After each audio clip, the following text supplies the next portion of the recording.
వీళ్ళు చేసేది వచ్చి మా గ్రామాల్లో ఉండి మన డోక్రా ఎవరైతే సొసైటీలు ఉన్నా మన సెంటర్లు ఉన్నా వాళ్ళకి రుణాలు ఇప్పించడం వాళ్ళ దగ్గర బ్యాంకులో లోన్లు ఇప్పించడం అన్నీ చేస్తుంటారు.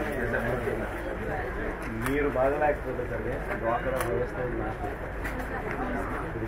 ముందే చెప్పి సత్యంగా చెప్పేది కాదు.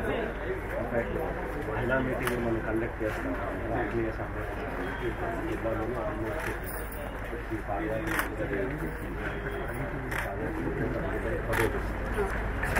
మహిళా మీటింగ్ నేను దాదాపుగా 6-7 కండక్ట్ చేశాను. అంత కండక్ట్ చేసి ప్రతి సందర్భంలోనూ ఇదే మాట్లాడాను. పొదుపు సంఘాలు అనేది కష్టం.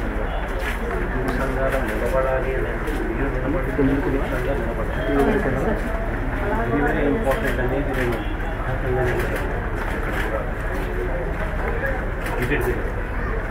మనం అధికారంలోకి వచ్చిన తర్వాత పొదుపు సంఘాలు అనేది పూర్తిగా దాదాపుగా చంద్రబాబు నాయుడు హయాంలో 14,200 కోట్లు ఆ రోజు అవుట్స్టాండింగ్ ఉంటే పొదుపు సంఘాలు ఈయన మాఫీ చేస్తాను అని చెప్పి చేయకపోవడం వల్ల ఈరోజు అవుట్స్టాండింగ్ లోన్స్ రూపాయి మాఫీ కాకపోగా అవుట్స్టాండింగ్ లోన్స్ ఈరోజు 20,000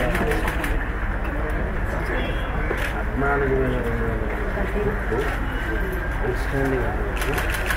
ఈ 6,000 కోట్లు నేను కట్టుకోలేక వడ్డీల మీద వడ్డీలు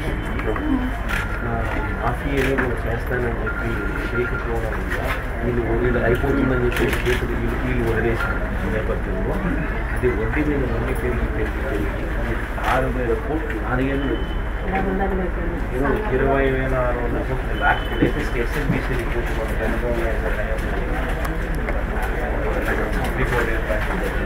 ఎస్ఎల్బీసీ లెక్కలు చూస్తే ఆశ్చర్యం కలిగించి అంటే నిజంగా ఇంత అన్యాయమైన పరిస్థితిలో ఉంది. అందుకనే మనం ఏం చేసామంటే ఇది మళ్ళా సిస్టమ్ రివైవ్ కావాలంటే మనం చేయాల్సిన పనులు కొన్ని సిస్టమ్ రివైవ్ కావాలంటే పొదుపు సంఘాల్లో ఉన్న మొత్తం 10% మంది ఉన్నారు. ఎన్నికల దాకా ఎంతలో ఉన్నారు. ఆ మొత్తం రుణానికి సంబంధించి 4 దఫాల్లో వీళ్ళ చేతికి పంపిస్తారు. ఆ డబ్బు ఏమవుతుందంటే ఒకరికి ₹1,00,000 ఇన్సైడ్స్ 2 లక్షలు ఒకరికి సేవ్ 50,000 వాళ్ళ చేతికి ఇచ్చేస్తారు. 4 దఫాలు వాళ్ళ చేతికి ఇస్తారు. ఈ డబ్బుతో వీళ్ళు ఏం చేసుకుంటారో వీళ్ళు ఇస్తారు. మనం వీళ్ళకి హెల్ప్ చేసేది ఎక్కడంటే ఇప్పుడు వాళ్ళకున్న ఈ ప్రభుత్వం వచ్చిన తర్వాత వడ్డీ డబ్బులు దక్కలు చేస్తారు. అక్టోబర్ 2016 లాస్ట్ ఇన్స్టాల్మెంట్ అక్టోబర్ 2016 తర్వాత గవర్నమెంట్ పొదుపు సంఘాలకు సంబంధించిన వడ్డీ డబ్బు రైతులకైతే అధికారంలోకి వచ్చిన రోజు నుంచి కట్టడం మరి వడ్డీ డబ్బులు కట్టడం అక్కచెల్లం పొదుపు సంఘాల మాత్రం 2016 సెప్టెంబర్ నాటి కట్టారు. మన అక్టోబర్ నుంచి సో మనం వస్తూనే వీళ్ళని పూర్తిగా వడ్డీ అనేది పూర్తిగా మనం తీసేది వడ్డీ అనేది రూపాయలు. సో వడ్డీ అనేది సక్రమంగా ప్రభుత్వం కట్టాలి. ఆ అప్పు అనేది వాళ్ళు 4 ఇస్తారు. 4 దఫాలు మనం చేసి ఇస్తారు, సపరేట్గా ఇస్తారు. ఈ లోపల ఈ డబ్బులు ఎంత తగ్గించుకోగలుగుతుంది ఎందుకంటే వడ్డీలు ఉంటాయి. ఎంత తగ్గించుకుంటే మనం ఇచ్చే డబ్బు వాళ్ళు మిగులు చేస్తారు. వాళ్ళు వాళ్ళ కాలం మీద నిలబడతారు. బ్యాంకులతో రిలేషన్షిప్స్ పెరుగుతాయి. వడ్డీల బాణం మీద ఎప్పుడు పడకుండా ఉంటుంది. వీళ్ళు ఎంత డబ్బులు కట్టినా కూడా బ్యాంకులకు వీళ్ళకి మేలు జరుగుతుంది. ఎందుకంటే బ్యాంకులు వడ్డీలు మనం కడతా ఉన్నాం, అసలు వీళ్ళు కడతా ఉన్నారు. మనం ఇచ్చే డబ్బు వాళ్ళకు చేతికి ఇస్తూ ఉన్నాం. ఆ డబ్బుతో వాళ్ళు బ్యాంక్ అయినా కట్టచ్చు, లేకపోతే వాళ్ళు సొంత అవసరానికైనా వాడుకోవచ్చు. కాబట్టి ఈ వ్యవస్థ అనేది బతుకుతుంది. ఈ వ్యవస్థ అనేది కొలాప్స్ అయితే మాత్రం ఆడవాళ్ళకు మాత్రం వాళ్ళ కాళ్ళ మీద వాళ్ళు నిలబడే పరిస్థితి పూర్తిగా లేకుండా ఈ వ్యవస్థ బతకాలని అంటే మీరు లేకుండా ఈ వ్యవస్థ బతకదని చెప్పి రిపీటెడ్గా చెప్పాలి. ఎందుకంటే ఎవడో ఒక నడిపియాలి. ప్రతి 20 గ్రూపులకు ప్రతి 10 గ్రూపులకు మహిళా సాధికార మిత్రులని చెప్పి తీసుకొస్తా ఉంటారు. ఉన్న సంఘ మిత్రులను పూర్తి చేసేసి వాళ్ళ స్థానంలో మీకు కావాల్సిన పార్టీ కార్డులు తీసుకొని వచ్చి గవర్నమెంట్ చేత జీతాలు ఇప్పించి వీళ్ళతో నువ్వు పెట్టించే కార్యక్రమం చేస్తాను. అసలు వీళ్ళు చేయాల్సిన పని ఉంది, వాళ్ళతో నువ్వు చేయించే పని ఉంది. ఈ సంఘమిత్రులు మహిళా సంఘాలను బ్యాంకులకు మధ్య సమన్వయం చేస్తూ మహిళలను వాళ్ళ కాళ్ళ మీద ఎలా నిలబెట్టాలని చెప్పి వీళ్ళు చెప్పి చేయాల్సిన పని అని చెప్పి నేను తెలుగుదేశం బూత్ కమిటీ మెంబర్లందరూ తీసుకుని వచ్చి పెట్టుకుని వాళ్ళ చేతులు చేసేది ఏంటి, ప్రతి ఇంటికి పోయి తెలుగుదేశం ఓటు ఏమని చెప్పి చెప్పించే కార్యక్రమం చేస్తా ఉంటారు. ఇంకా వీళ్ళకి మహిళలకు లోన్లు ఇప్పించేదేవుడు, మహిళలకు తిరిగేదేవుడు, బ్యాంకులకు వీళ్ళకు మధ్య సమన్వయం అవి మనం వచ్చిన తర్వాత ఈరోజు మీకు రూపాయి కూడా జీతం రాదు. ఈరోజు మీకు రూపాయి కూడా జీతం రాదు. ఈరోజు మీకు రూపాయి కూడా జీతం రాదు. మనం వచ్చిన తర్వాత కనీసం అంటే 10,000 పైన వస్తాయి.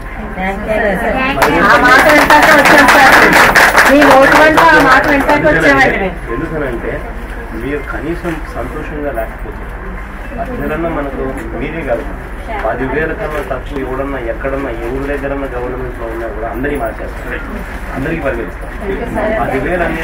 10,000 అనేదన్నా గవర్నమెంట్ ఇవ్వకపోతే ఇది ఏ రకంగా గవర్నమెంట్ ఏ రకంగా ఇది సంతోషంగా పక్కగలుగుతారు. పిల్లలు చూసుకోవాలండి, కుటుంబాన్ని మళ్ళీ గవర్నమెంట్ పని చెప్పిన పనులు చేయాలండి. ప్రతి ఒక్కళ్ళనేమో జనాన్ని గ్యాదర్ చేసేది మేమండి. ఫీల్డ్లోని ఎవరు రానివ్వండి, అధినాయకులు ఎవరు రానివ్వండి, ఇళ్ల పట్టాలు ఇచ్చారండి. యానిమేట్ ఎక్కువ ఇలాగన్నా గుర్తిస్తాను నా అయ్యాలో ఉండగానని చెప్పి. సరిగ్గా మా దురదృష్టం ఏంటంటే అండి సార్ మళ్ళీ రాకపోవడం మా దురదృష్టం అండి. ఆ ఇళ్ల పట్టాలన్నీ రద్దు చేసేసారండి. కనీసం ఇళ్ల పట్టా కూడా యానిమేటర్ కి తీసుకునే అర్హత లేకుండా అయిపోయామండి. అది కూడా లేకుండా అయిపోయింది సార్. మీరు రావాలి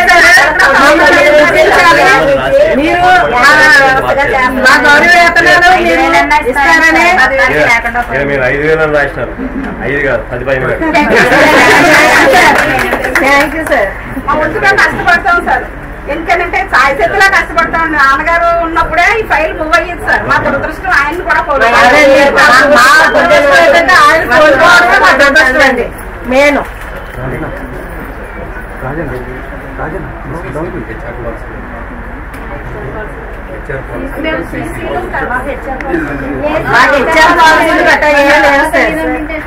గ్రామ సంఘాలను పెట్టారండి 2006 నుంచి అండి.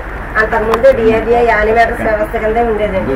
యానిమేటర్ వ్యవస్థని 2006 నుంచి మండల సమైక్యాలు, జిల్లా సమైక్యాలు, గ్రామ సమైక్యాలు పెట్టిన తర్వాత కొంతకాలానికి సీసీలు అని, ఏపీఎంలో ఏసీలు, డిఎంజీలు, అకౌంటెంట్స్ అని వీళ్ళందరూ వచ్చారు. పెట్టిన తర్వాత వీళ్ళందరూ వచ్చారు, రాజమాషి చేస్తున్నారండి.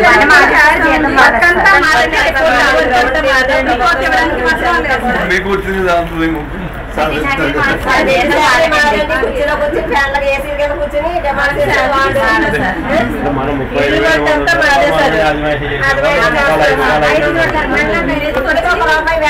మీరు ఎందుకు చెయ్యరు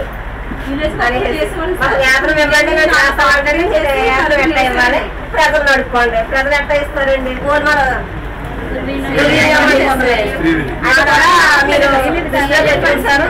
సిఏఎఫ్ అని ఉన్నతి అనండి, శ్రీనిధి అనేసి, ఫండ్స్ అనేసి ఇస్తున్నారండి. ఈ మెయింటెనెన్స్ చేసిన వాళ్ళందరూ కూడా సహాయం చేస్తున్నారండి.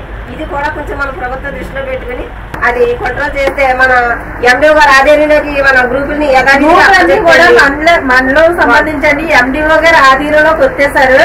చాలా పర్ఫెక్ట్ గా ఉంటాయి సార్. మండలంలో మేము వచ్చిందే ఎండిఓ ఆఫీస్ తరఫునే వచ్చామండి. ఎండిఓ గారు ఆధీనం నుంచి వచ్చామండి. మేమంతా మాకు అప్పుడు విలేజ్లు చేసేవాళ్ళు అండి. విలేజ్లు చేసుకునేవాళ్ళు అండి.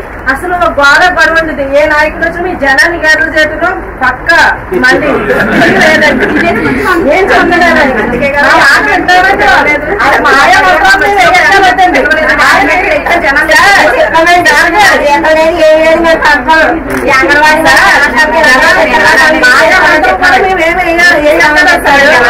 గవర్నమెంట్ ద్వారా మేము అందించే కార్యక్రమం చేసామనుకోండి, మా మాట వింటారండి. వాళ్ళు నా చోటకు వచ్చాడమ్మా మీరు ఈ 10 మంది వచ్చేస్తారు ఈ ద్వారా వచ్చే నిధులు కూడా 10 కూడా గవర్నమెంట్ ద్వారా వచ్చి కూడా వ్యవస్థను బతుకనిస్తాము. వ్యవస్థ బతకాలి కాబట్టి మిమ్మల్ని ఖచ్చితంగా ఆనందంగా పెట్టాల్సిన బాధ్యత ఉంది కాబట్టి ఖచ్చితంగా మిమ్మల్ని అందరూ